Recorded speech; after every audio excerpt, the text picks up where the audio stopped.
एक बात बताएं, आप सबके साथ बैठा ना करो। बैठने उठने में भी ना स्टेटस बढ़ता या घटता है। बोलो हाँ या ना। कैसे? आप शराबियों के बीच में बैठ जाइए, आप भले शराब मत पियो, मैं आपको शराबियों के बीच में बैठा हुआ मिल जाऊं, भले मैं शराब नहीं पी रहा हूं पर मैं बैठा हुआ मिल जाऊं, तो थोड़ी देर के लिए आप क्या समझेंगे? अरे महाराज जी शराबियों के साथ बैठे हैं, लेते होंगे। कहां दिमाग जाएगा? सीधा लेते होंगे। मतलब मैं सिर्फ बैठने से शराबी हो गया कि नहीं? बोलो हाँ या ना। आपका बेटा शराबियों के संग यदि बैठता है, भले नहीं पीता, पर समाज की नजर में वो शराबी माना जाएगा। भाई इसके संबंध शराबियों के साथ हैं, उठना बैठना शराबियों के बीच में, पीता जरूर होगा, भले ना पीता हो। संगत से गुण आते हैं, संगत से गुण जाए। आप वैश्या के कोठे से निकल आए, आप भले उससे राखी बंधवाने गए थे किसी वैश्या से, लेकिन आप उसके घर से बाहर निकल आए और कोई आपको देख ले, फिर आप ये सिद्ध ना कर पाएंगे कि मैं राखी बंधाने गया था। जमाना निकलता हुआ देखेगी तो यही कहेगी गड़बड़ है। क्या प्रभाव पड़ रहा है? संगति का। आपको वैश्या के साथ किसी ने देखा नहीं, सिर्फ उसके घर से निकलते हुए देखा है, तो क्या प्रभाव पड़ा कि आप गलत हैं। और आप किसी मंदिर से निकल रहे हो और कोई देख ले, भले आप पूजा ना किए हो, भले आप कुछ ना किए हो, मंदिर से बाहर निकल रहे हैं, लोग कहेगा भाई बड़ा सज्जन है, कम से कम भगवान के द्वार पर तो आता है। आप यहाँ आए हैं सत्संग में, भले कथा ना सुने, पर कथा से बाहर जाएंगे, कोई आपको देखेगा तो कहेगा आप कथा सुन के आ रहे हैं, आप अच्छे हैं भाई, आप कथा सुन के आ रहे हैं। तो कुसंग में आपकी कीमत कम होती है, सत्संग से आपकी कीमत बढ़ती है। संगत से गुण आते हैं, संगत से गुण जाएं। बताओ जीवन में संगत का प्रभाव कितने % पड़ता है? मैया बताओ संगत का प्रभाव जीवन में कितने % पड़ता है? बेटा आप बताओ संगत का प्रभाव कितने % है? हाँ कितना? भैया बताओ, आप कुर्सी पे बैठे हो, कितना? आप बताओ मैया, आप बताओ मेरी माँ, कितने % पड़ता संगति का प्रभाव? 5%? 5 और 0 लगा रही हो 50%। आप बताओ। जीवन को बनाना और बिगाड़ना दोनों संगति पर निर्भर करता है, इसलिए संगति का प्रभाव 50 नहीं 101% पड़ता है प्रभाव सत्संग का, कुसंग का। आप सत्संग से जुड़े हैं तो आप अच्छे अच्छे विचार आएंगे, आप कुसंग से जुड़ जाएंगे आपके विचार गंदे हो जाएंगे। संगति मायने रखती, इसलिए आप सबके साथ उठा बैठा ना करो। आप ये देखा करो कि आपके संग उठने बैठने के लायक कौन है। जो गंदी बातें करते हो आप उनके साथ क्यों उठते बैठते हैं? आप भी गंदे हो जाएंगे। क्यों बात करें आप उनसे जो गंदी बातें कर रहे हो, जो गलत राह पर हैं? अब चोरों की संगति आप करने लग जाएंगे तो आपको क्या ईमानदार कहा जाएगा? आपको भी अरे चोरों के साथ हैं, चोर हैं। संगति अच्छा। आपके बच्चों को देखा करो वो किसके साथ उठते बैठते हैं। इसलिए संगति बहुत प्रभाव छोड़ती है। संगति कई मां बिगड़ गई संगति से, दुर्योधन बिगड़ गया संगति से। को ना कुसंगति पाई न साई, कुसंगति पाकर कौन नहीं बिगड़ा? एक का नाम बताओ। संगत बहुत बड़ी चीज है। सोनार के घर का कचरा भी बिकता है, आपके घर का कचरा बिकता है? बोलो हाँ। सोनार के घर का कचरा बिकता है लाखों रुपए में, बोलो हाँ या ना। जहां सोनार बैठ के ना सोने की कटाई करता है, आभूषण बनाता है, तो सोने का काटने में जो उसके रेसे गिर जाते हैं, कुछ कण गिर जाते हैं, जिसमें उसका जो कचरा होता है वह लाखों का बिकता है। जो बड़ा सोनार है, बड़ा कारोबार, उसका लाखों का है। तो सोनार का कचरा भी लाखों का है और तुम्हारा कचरा फ्री में नहीं लेने को तैयार है कोई। तो संगति, कचरा भी सुनार के घर का है तो कचरा भी कीमती है। संगत से गुण आते हैं। संगति उस कचरे ने सुनार की तो लोग कचरा भी कीमती हो गया। तो संगति से गुण आया ना, संगति से गुण गया ना। अच्छा ये बताओ, सुनार की तराजू में यदि मक्खी बैठ जाए तौलते समय सोना, तो बताओ वो मक्खी 2000-5000 की तो हो गई कि नहीं? भाई कितने रुपए तोला सोना है? माना कि 50,000 रुपए। क्यों मैया 50,000 है कि कम है? ज्यादा? मैया अभी लेके आई हो? हा? क्या रानी हार बनवाया आपके पति देवता ने?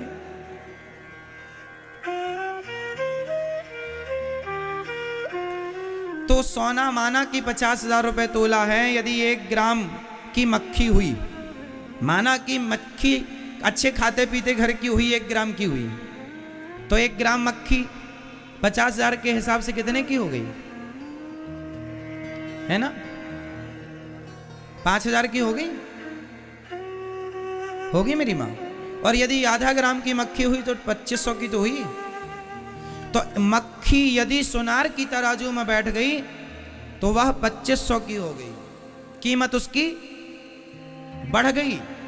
और वही मक्खी आलू टमाटर की दुकान में जाके तराजू में बैठी रहे, है उसकी कोई वैल्यू? सुनार की तराजू में मक्खी बैठ जाए तो उसकी कीमत होती है। और आलू टमाटर की दुकान में यदि मक्खी बैठी रहे तराजू में, कोई कीमत नहीं। तो संगति है, सुनार की संगति मक्खी कर ले तो उसकी कीमत। तो आप भी संगति करेंगे, इसलिए कहता हूं अपने बच्चों को कथा सुनाया करो, कहता हूं कि अपने बच्चों को संस्कार दिया करो, कहता हूं अपने बच्चों को अपने भारत के महापुरुषों का, स्वामी विवेकानंद जी का, गुरु गोविंद देव जी का, गुरु नानक देव जी का, मीराबाई का, नरसिंह मेहता का चरित्र सुनाया करो। महापुरुषों की बातें सुनाया करो, महापुरुषों की वाणियां सुनाया करो। संस्कार बनेंगे मेरी माँ। यदि को संग में पड़ गए सिर्फ जाएगा, आएगा कुछ नहीं। संगत से गुण आते हैं, संगत से गुण जाएं, लोहा जड़ा जहाज में पानी में उतराए। इसलिए महाभारत का युद्ध कुसंग के कारण, कुसंग में पड़कर दुर्योधन ने महाभारत लड़ा। अच्छा ये बताओ, महाभारत में कर्ण ने किसका साथ दिया? पांडवों का या कौरवों का? जोर से बोलो। कर्ण ने किसका साथ दिया? किसका? कौरवों का। दुर्योधन का साथ दिया कर्ण ने। जबकि कर्ण किसके पुत्र हैं? किसके पुत्र हैं? कुंती के। अच्छा ये बात कर्ण को पता थी या नहीं कि मैं कुंती पुत्र हूं? ये बात पता थी या नहीं? महाभारत के समय पर पता थी कि नहीं, ये बताओ। महाभारत जब कर्ण लड़ रहे थे उस समय कर्ण को पता था कि मैं कुंती का पुत्र हूं या नहीं? उत्तर दो। पता था या नहीं? पता था। भगवान ने महाभारत युद्ध के पहले कर्ण को बता दिया था कि तुम पांडव पुत्र हो, तुम कुंती पुत्र हो, तुम पांडवों के बड़े भाई हो। बता दिया था। भगवान ने कहा था कि तुम पांडवों के पक्ष से युद्ध करो, पर उस कर्ण ने कहा मैं पांडवों की ओर से युद्ध नहीं करूंगा। अच्छा एक प्रश्न है, उत्तर दो।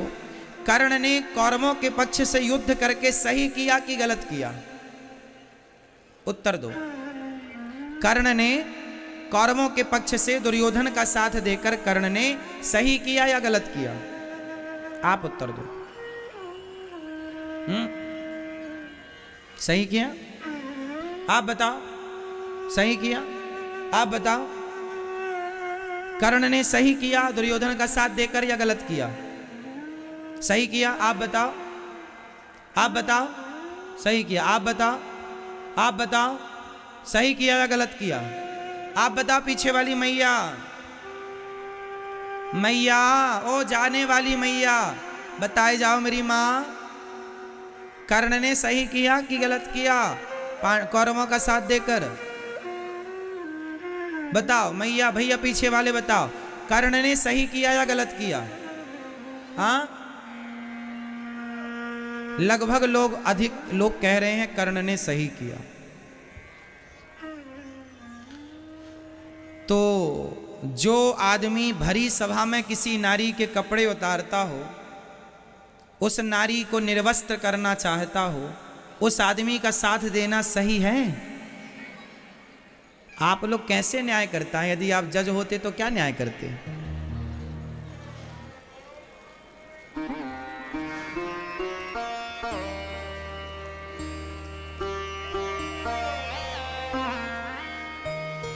आपका न्याय गलत है। मैया को जगा दो, थोड़ा न्याय हो जाए। जागो मेरी माँ, यहां तक खर्राटे आ रहे हैं।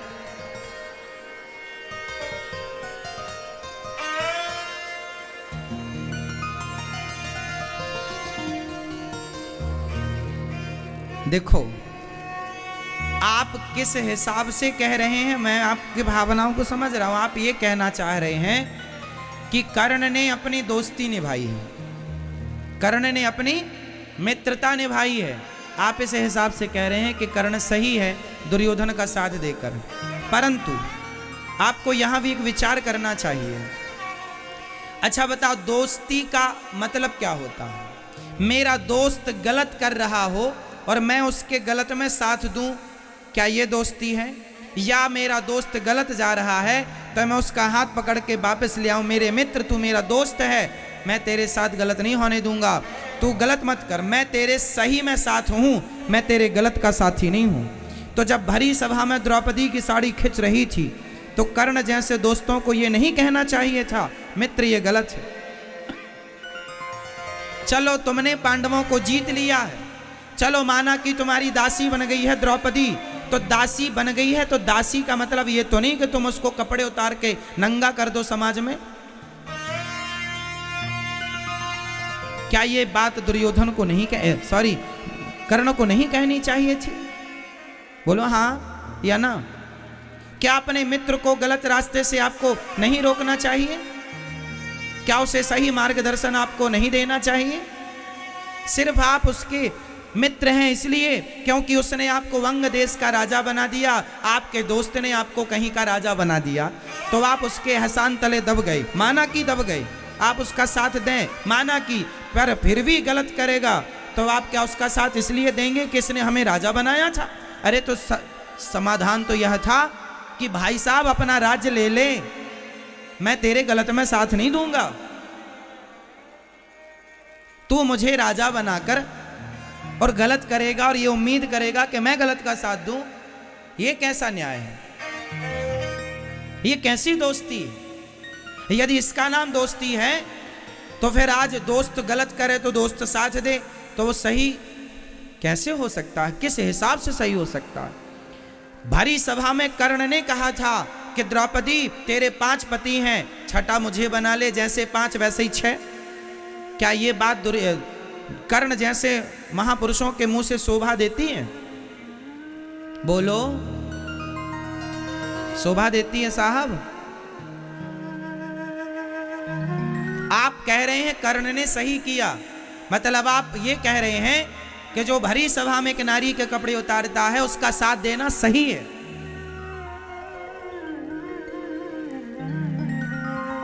आपका तो यही मतलब हुआ। नहीं, कर्ण का कौरवों का साथ देना गलत था। कर्ण को दुर्योधन का साथ नहीं देना चाहिए। हां, साथ देना चाहिए अच्छे कामों में। छोटी मोटी गलती, छोटी मोटी बुराई चलती है साहब, छोटा मोटा चलता है, पर भरी सभा में आप एक नारी का अपमान कर रहे हैं, उसके कपड़े उतार रहे हैं और फिर आप साथ दें उसका, ये सही कैसे हो सकता? चलो ये भी ठीक है, भगवान ने समझाया कर्ण तुम पांडवों के पक्ष से आ जाओ। भगवान की बात नहीं मानी कर्ण ने, मानी भगवान ने कहा था तू पांडवों का साथ दे या फिर युद्ध मत कर, या तो पांडवों का साथ दे वरना दोनों पक्ष से युद्ध सरेंडर कर दो अपने आप को, दूर चले जाओ, किसी के पक्ष से युद्ध ना कर। नहीं, मैं करूंगा क्योंकि मैं धनुर्वीर हूं ना, मैं दिखाऊंगा कि मैं कितना बड़ा धनुर्धर हूं, अर्जुन को मारूंगा। हे कुंती माता, आई बेटा मुझे मेरे बेटों की भिक्षा दे दे। हाँ माँ, तेरे 5 बेटे रहेंगे जिंदा, क्योंकि कर्ण की इच्छा थी, इतना ईर्ष्या थी अर्जुन से कि वो अर्जुन को मार करके अपने आप को सर्वश्रेष्ठ योद्धा बनाना चाहते थे। मतलब सर्वश्रेष्ठ नाम मेरा हो, इस चाहत में ना वो भगवान की बात मान रहा है, ना वो धर्म की बात मान रहा है, ना वो गलत काम करने से अपने आप को और अपने मित्र को रोक रहा है। ये कैसी परिभाषा है भाई साहब मित्रता की? ये परिभाषा है। इसलिए कर्ण को भगवान की बात माननी चाहिए थी या नहीं? बोलो हाँ। विदुर जी, महाभारत के युद्ध में बताओ विदुर जी ने किसके पक्ष से युद्ध किया? जोर से, जोर से। विदुर जी ने किसके पक्ष से युद्ध किया महाभारत में? जोर से।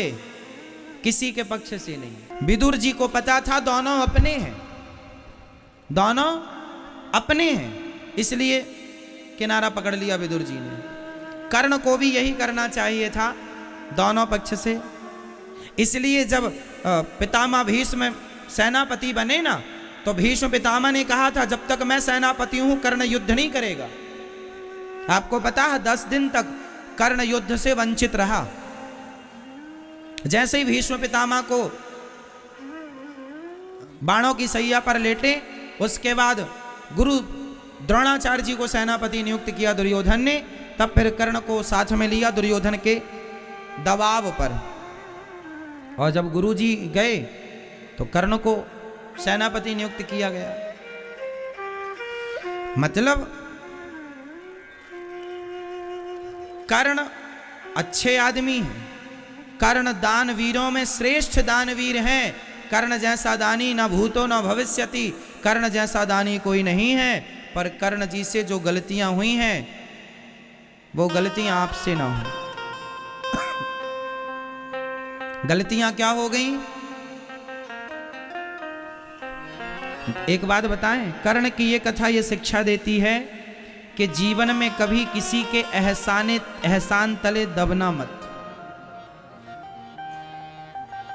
जीवन में कभी किसी के एहसान तले दबना मत, क्योंकि आज के लोग दुनिया में आपको एहसान तले दबाकर आपसे गलत काम कराते हैं दुर्योधन की तरह। पहले तो एहसान तले दबाते हैं, राजा बना देते हैं आपको अंग देश का, ये ले लो, लाखों ले लो, करोड़ों ले लो, फिर मेरे लिए तुम गलत काम करो।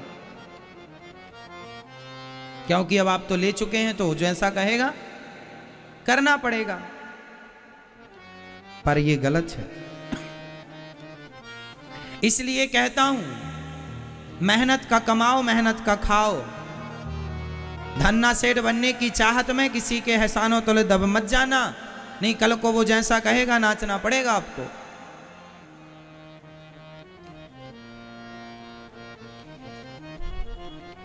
फ्री की चीज मिल जाए, कर्ण को फ्री का राज्य मिल गया, दुर्योधन ने दे दिया। इसके बाद तो दुर्योधन ने फिर जैसा चाहा कर्ण को नचाया। वो कर्ण नाचते रहे। क्यों? क्योंकि कर्ण के अंदर भी लालच था कि मैं राजा बन जाऊं, बना दिया। राजाओं के बीच में बैठने का अधिकार मिल जाएगा। पर फिर भी आपको इस कथा से यह सीखना है कि आपके पास जितना है उतने में संतुष्ट रहो और दुर्योधन जैसे गलत लोगों का साथ मत दो।